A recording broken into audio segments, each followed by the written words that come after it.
Fala pessoal, beleza? Meu amigo médico veterinário, tudo bem com você? Dr. Arthur Ferreira aqui falando, e hoje eu vim aqui para falar um pouquinho para vocês a respeito de investimentos, para falar um pouquinho para vocês a respeito de finanças.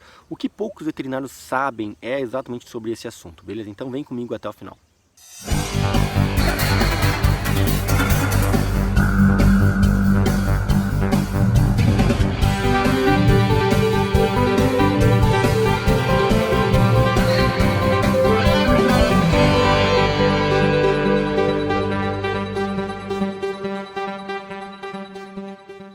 Vamos lá, pessoal. Primeiramente, já peço desculpas para vocês que eu tô gravando mais um vídeo aqui no meio do pasto. Eu tô na minha chácara aqui. Hoje eu foco muito na minha qualidade de vida, no meu tempo livre. Gosto de escutar os passarinhos cantando. Estou construindo uma casinha aqui, ó, aqui em cima. Estou construindo uma casinha aqui.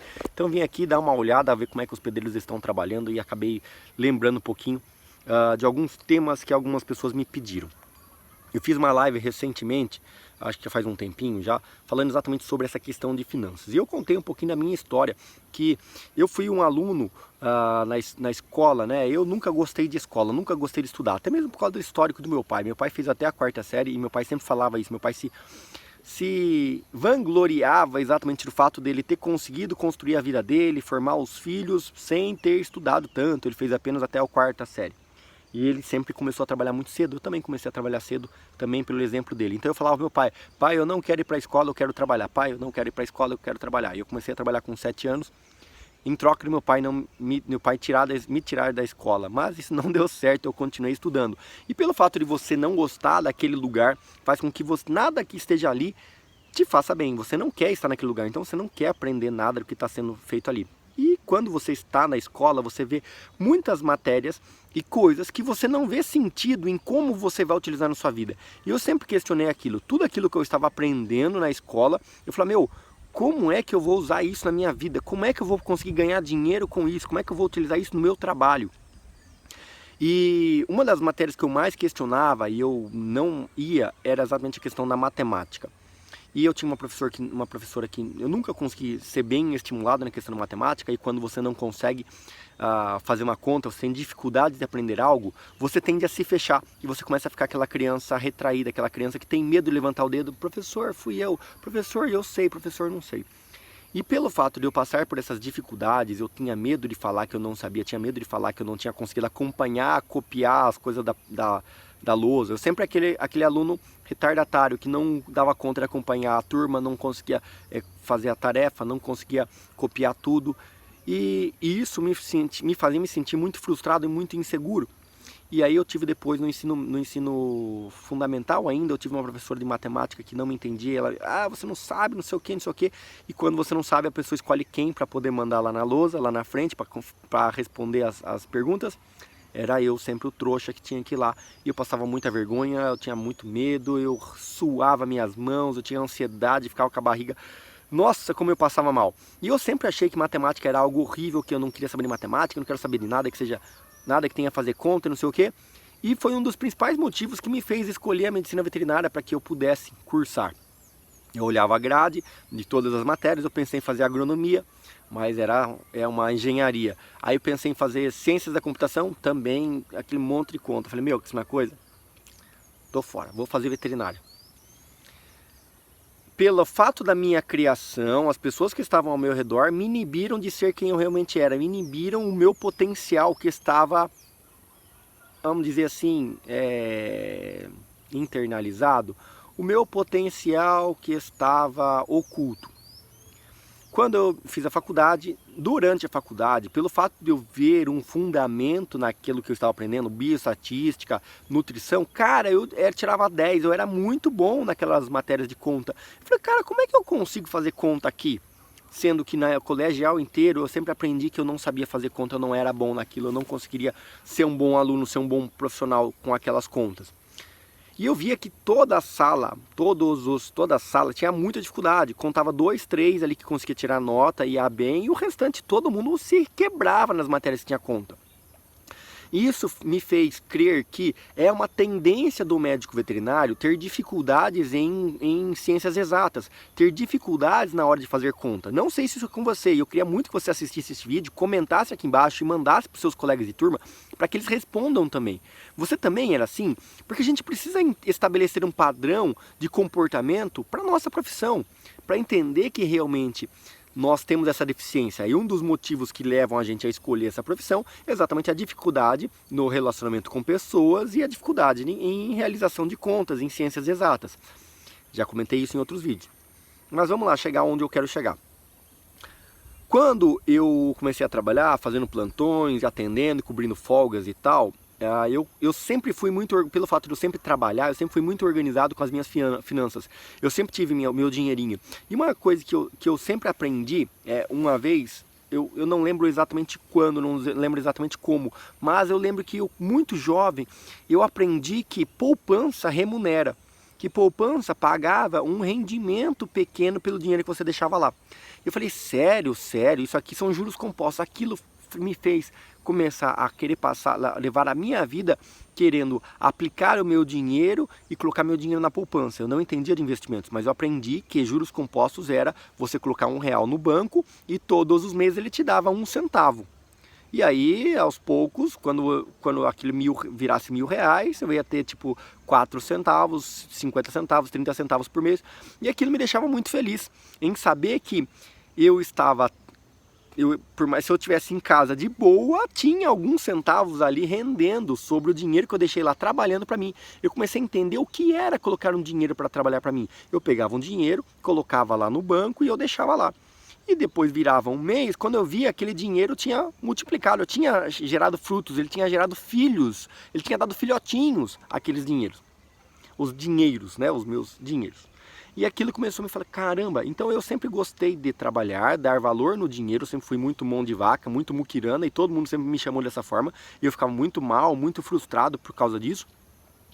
Mas depois acostumei. E aí eu falei, bom, eu preciso aprender agora a fazer esse dinheiro multiplicar mais. Será que tem alguma forma? Eu comecei a estudar sobre bolsa de valores, mercado financeiro e outras formas de investimento, para poder multiplicar mais o meu dinheiro e cada vez mais fazer esse dinheiro render mais, a ponto de que eu tivesse a minha liberdade financeira, não precisasse mais trabalhar pelo dinheiro, e sim o dinheiro trabalhar para mim, e eu ia poder viver daquele dinheiro. Então isso foi algo que nasceu em mim muito cedo, eu aprendi, eu tive contato com isso muito jovem. Então logo que eu me formei em 2009, eu fui fazer um curso, antes de eu me formar em 2008, eu fui fazer um curso de Bolsa de Valores, iniciando na Bolsa de Valores e Investimentos. Eu comecei a estudar sobre isso e aprender um pouco mais. Porque eu falei, eu preciso ser mais completo, eu preciso saber aquilo que eu ainda não sei, eu quero realmente aprender a fazer meu dinheiro render. Porque eu sempre falei assim, eu quero me aposentar, não vejo a hora de me aposentar. Eu sempre falei isso, minha família inteira sempre tira sarro de mim, porque eu sempre falei isso, não vejo a hora de me aposentar. E eu fiz o planejamento com 13 anos de que eu queria me aposentar com 30 anos. Eu comecei a fazer minha previdência, eu comecei a fazer meus investimentos e buscando uma forma de poder gerar recursos para que eu pudesse me aposentar realmente com 30 anos. Quando eu montei a minha clínica, calma que esse vídeo vai chegar num fim que vocês vão aproveitar, porque talvez as pessoas às vezes ficam bravas comigo e começam a contar da minha história, da minha vida e elas não entendem o que aquilo pode servir para elas, tá? Não estou tentando puxar a sardinha pro meu lado para dizer que eu sou melhor do que ninguém, não. Eu quero que vocês sigam um exemplo para vocês aproveitarem algo disso aqui para a vida de vocês, beleza? Então dá joinha, compartilha e comenta aí embaixo o que você achou. Então perceba, quando eu me formei, comecei a trabalhar cobrindo folgas e plantões, não sei o que e tal, querendo ganhar meu dinheiro, claro, comecei a ganhar mais. Eu gastava para trabalhar bastante, mas eu comecei a ganhar mais, eu tinha condições de ter uma vida melhor. E eu comecei a guardar mais dinheiro, porque eu sempre falei, eu quero ter um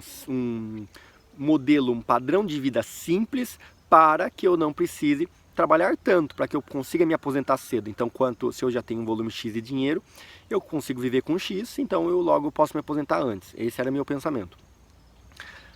Eu falei, nossa, eu comecei a cansar daquele mundo de trabalhar para os outros, nada que eu queria fazer, colocar em prática eu conseguia, nada que eu queria fazer eu podia, as pessoas me podavam, Arthur, você demora muito no atendimento, Arthur, você tem que fazer as coisas mais assim, Arthur, você tem que fazer... As pessoas queriam me colocar na forma, queriam me padronizar no jeito que eles faziam, e eu não podia ser quem eu era, fazer as coisas do jeito que eu realmente queria fazer, que é o que eu acreditava que era o correto. Aquilo gerou um certo desconforto, uma insatisfação interna, que é muito bom. A ira interna, a insatisfação interna é muito bom. O que é ruim é o cara que é acomodado, o cara que aceita. Não seja um cara acomodado, não seja um cara que aceita, seja um cara que questiona, seja um cara sempre descontente, um cara que sempre está insatisfeito, porque isso te faz crescer constantemente. Naquele ponto, surgiu oportunidade para mim arrendar uma clínica, né, em comprar uma clínica. Eu fiz a proposta para a pessoa para mim arrendar a clínica durante o período e depois eu comprá-la. Eu tinha insegurança em mim mesmo, não sabia se eu iria conseguir sozinho. O que eu fiz? Busquei um amigo meu para ser meu sócio, um amigo de colégio, um amigo da faculdade, né, que formado junto comigo. Procurei ele, era um grande amigo, falei, esse cara tá muito confiável, eu falei, vou levar esse cara para ser meu sócio. Vamos lá, vamos. Ele topou. Fomos lá começar o negócio. Eu falei para ele, cara, vamos fazer o seguinte, eu vou fazer isso e você faz aquilo. A gente dividiu as tarefas dentro da nossa clínica. Nossa clínica era clínica veterinária, banho tosa e pet shop. Claro, a gente veterinário, a gente quase não tinha cliente, porque a gente não sabia atender direito e não era conhecido na cidade grande, em Campinas. Pet shop, sempre tem alguém comprando uma coleira, uma ração, alguma coisinha. A gente tomou muito na cabeça comprando aquela para aprender a lidar com pet shop, muito mesmo, para aprender a como fazer aquilo render. E o pet shop vendia algumas coisinhas e o banho tosa que estava sempre lotado, porque a gente fazia preço muito barato, fazia promoção, campanha, então o banho tosa sempre tinha bastante gente. E a gente buscando ter mais e mais e mais. Aí o que aconteceu? A primeira coisa que a gente delegou era que, como eu tinha mais experiência para atendimento, eu era mais seguro para fazer atendimento e cirurgia, eu não era bom, eu não tinha tanta experiência, mas comparado ao meu amigo eu tinha mais que ele. A gente definiu que eu faria os atendimentos, tá, e as cirurgias, e ele faria a parte da administração da empresa. Então ele ia cuidar do banho tosa, conversar com as meninas e tal, fazer o gerenciamento das meninas, e ele ia fazer o pagamento das contas, gestão financeira, fechamento de caixa e tal da empresa. E eu, para equilibrar, eu ia também ser o responsável pela entrega. Como eu tinha carro na época, um golzinho 96 vermelho, golzinho bola 96 vermelho, golzinho Rolling Stones. Eu ia pegar e ia buscar o cachorro, levar e trazer os cachorros do banho tosa, no meu carro mesmo. E aí, beleza. E foi assim durante um bom tempo. Porque eu tinha tanto trauma na questão de administração, na questão financeira, na questão de contas, que eu achava que eu não era bom naquilo. Eu achava que eu não ia dar conta, eu achava que eu não ia conseguir fazer aquilo. E eu falei, não, então faz isso. E a mesma coisa na gestão de pessoas. Eu tinha tanta insegurança em lidar com as pessoas, em conversar com as pessoas, porque eu fui, pela minha forma de criação nesse modelo que eu falei, tido como um paia, como trouxa, como não sei o quê, porque ele não sabe, ele é atrasado, ele não sei o que lá, na escola, eu tinha esse trauma dentro de mim, que isso me travava para mim querer me relacionar com os colegas de trabalho, com as pessoas que trabalhavam pra gente, a menina do banho tosa e tal. Então eu passei para ele exatamente aquelas duas atribuições que eu achava que eram as minhas deficiências, que eu achava que aquelas duas coisas eu não ia nunca conseguir fazer algo bem feito naquele sentido. Eu passei para ele, sem pensar se ele era bom ou se ele era ruim naquilo, sem pensar se ele talvez era pior do que eu naquele quesito. E olha só que interessante, a nossa empresa ela durou 1 ano mais ou menos, a gente começou a ter conflito, porque nós dois queríamos ter lucro, a gente queria ter vida, a gente achou que a gente estava gastando muito tempo da nossa vida para aquela empresa e aquela empresa não ia para frente, a gente não conseguia fazer aquela empresa dar certo. E a gente acabou desfazendo a sociedade. Ele saiu, foi embora, e eu fiquei sozinho na clínica, e eu assumi a bronca da bucha, né, da dívida inteira da clínica, que a gente estava pagando a clínica ainda, toda a dívida que a gente tinha na clínica, eu assumi sozinho. E a partir daquele momento eu decidi, falei, não, eu vou fazer esse negócio dar certo, é um compromisso meu, eu vou fazer isso aqui dar certo. E aí ali eu comecei a estudar sobre administração, estudar mais sobre fluxo de caixa, capital de giro, gestão de pessoas, RH, psicologia humana, investimentos, ainda mais, né, gestão de recursos empresariais, formação de preço, comecei a estudar mais sobre isso. E foi exatamente isso que me fez bombar. Porque era essas duas atividades que estavam travadas dentro de mim, porque eu não queria adquirir esse conhecimento, porque eu tinha esses bloqueios na minha infância, na minha criação. E eu não queria adquirir aquele conhecimento porque eu achava que eu nunca iria aprender. E quando eu entendi que falei, cara, agora essa clínica depende de mim, ninguém mais pode me ajudar, porque antes era meu sócio que tinha que me ajudar. Então isso que eu não vou mexer porque isso que é obrigação dele, isso que eu não vou aprender porque isso que é obrigação dele, isso que eu não vou fazer porque é ele que vai cuidar. Quando eu entendi, eu falei, não, a partir de hoje quem vai fazer essa troço aqui a funcionar sou eu.